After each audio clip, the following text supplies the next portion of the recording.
साथियों नमस्कार। मैं डॉक्टर मोहित शुक्ला शिक्षा संसार ऑनलाइन चैनल पर आप सभी का बहुत बहुत स्वागत करता हूं। आज अपनी इस खास बातचीत में हम जीआईसी एलटी ग्रेड मुख्य परीक्षा के संबंध में आपसे बातचीत करेंगे। आप सभी जानते हैं जीआईसी एलटी ग्रेड की मुख्य परीक्षा डिस्क्रिप्टिव अर्थात लिखित कराई जाएगी। ऐसे में हम लिखित परीक्षा में कैसे अपनी कॉपी लिखें, कैसे आंसर राइटिंग करें कि हमको बेहतरीन अंक मिले और हमारा सिलेक्शन सुनिश्चित हो, आज इस वीडियो में हम बेहद सहज भाषा में, सरल भाषा में इस संबंध में आपसे बातचीत करेंगे।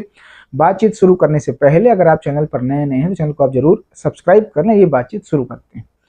साथियों, सबसे पहले तो आप में से बहुत सारे प्रतियोगी छात्र अब भी इस संशय में हैं कि जीआईसी एलटी ग्रेड मुख्य परीक्षा सब्जेक्टिव होगी या ऑब्जेक्टिव होगी, अर्थात लिखित कराई जाएगी या वैकल्पिक कराई जाएगी। इसको लेकर के अभी भी बहुत सारे कैंडिडेट के मन में संशय बना हुआ है।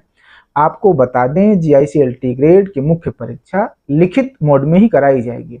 तमाम प्रतियोगी छात्रों ने लोक सेवा आयोग के पास मेल भेज करके अपना विरोध जताया। उन्होंने अपना तर्क भी दिया जीआईसी एलटी ग्रेड ऑब्जेक्टिव कराने के क्या फायदे हैं, लेकिन ऐसी कोई परिस्थिति नहीं बन पाई कि जीआईसी एलटी ग्रेड की परीक्षा ऑब्जेक्टिव मोड में कराई जाए। तो अब आपको बिल्कुल ये तैयार हो जाना है कि जीआईसी एलटी ग्रेड की जो मुख्य परीक्षा है वह लिखित कराई जाएगी और लिखित देने के लिए परीक्षा को आपको तैयार रहना होगा। ऐसे में आपको करना क्या है कि आपको अब ऑब्जेक्टिव के साथ साथ सब्जेक्टिव भी पढ़ाई करना होगा। जैसे अभी तक आप जो परीक्षाएं देते हैं उसमें आप सिर्फ ऑब्जेक्टिव पढ़ाई करते थे, अब आपको अपने विषय से संबंधित कुछ मूल किताबें, टेक्स्ट इत्यादि भी पढ़ना होगा, जिससे आपके विषय के संबंध में आपकी रचनात्मक कौशल भी आपके भीतर विकसित हो, आप आंसर राइटिंग बेहतर कर पाएं। इसके लिए ऑब्जेक्टिव के साथ साथ आपको डिस्क्रिप्टिव पुस्तकें भी पढ़ना है। हालांकि आपको बता दें कि जीआईसी एलटी ग्रेड की जो प्री परीक्षा है वह जनवरी में कराए जाने की संभावना है।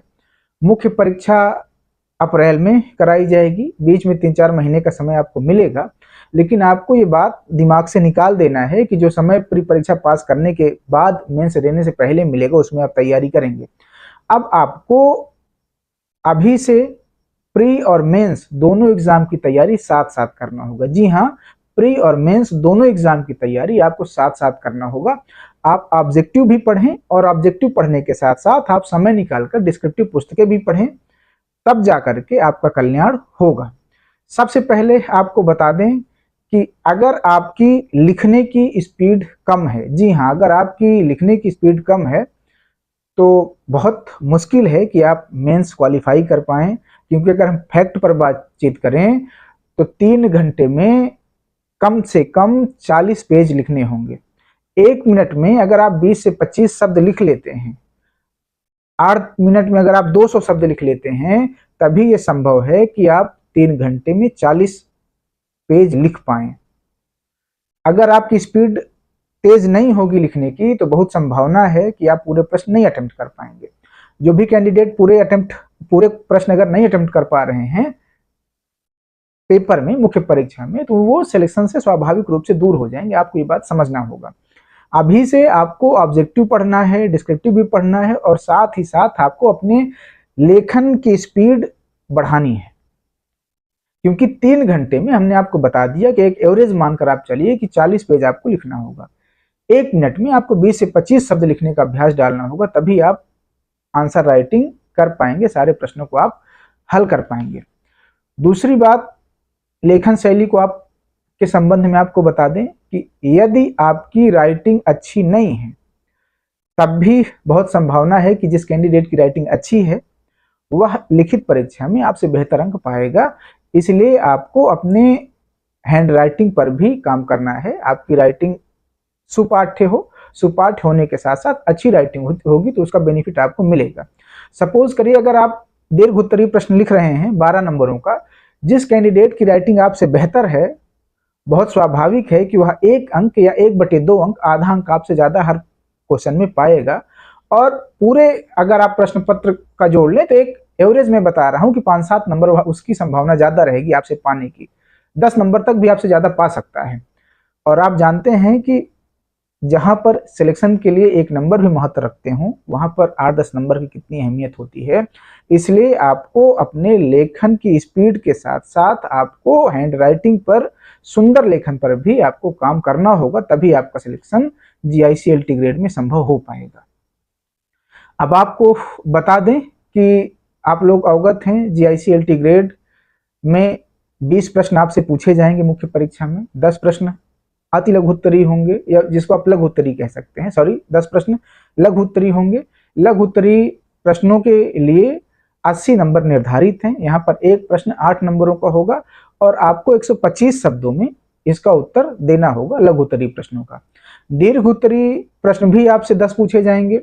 वहां एक प्रश्न के लिए 12 अंक निर्धारित हैं। टोटल दीर्घ उत्तरीय प्रश्नों के लिए 120 अंक निर्धारित हैं और वहां आपको दीर्घ उत्तरीय प्रश्नों का उत्तर आपको 250 शब्दों में, अर्थात लगभग 2.5 पेज लिखना होगा। अब आप एवरेज लगा लें कि 40 पेज के आसपास आपको कुल लेखन करना होगा मुख्य परीक्षा में। जब आप लघु उत्तरीय प्रश्नों का उत्तर लिखें तब आपको ध्यान देना है कि यहाँ पर आपको टू द पॉइंट लिखना है।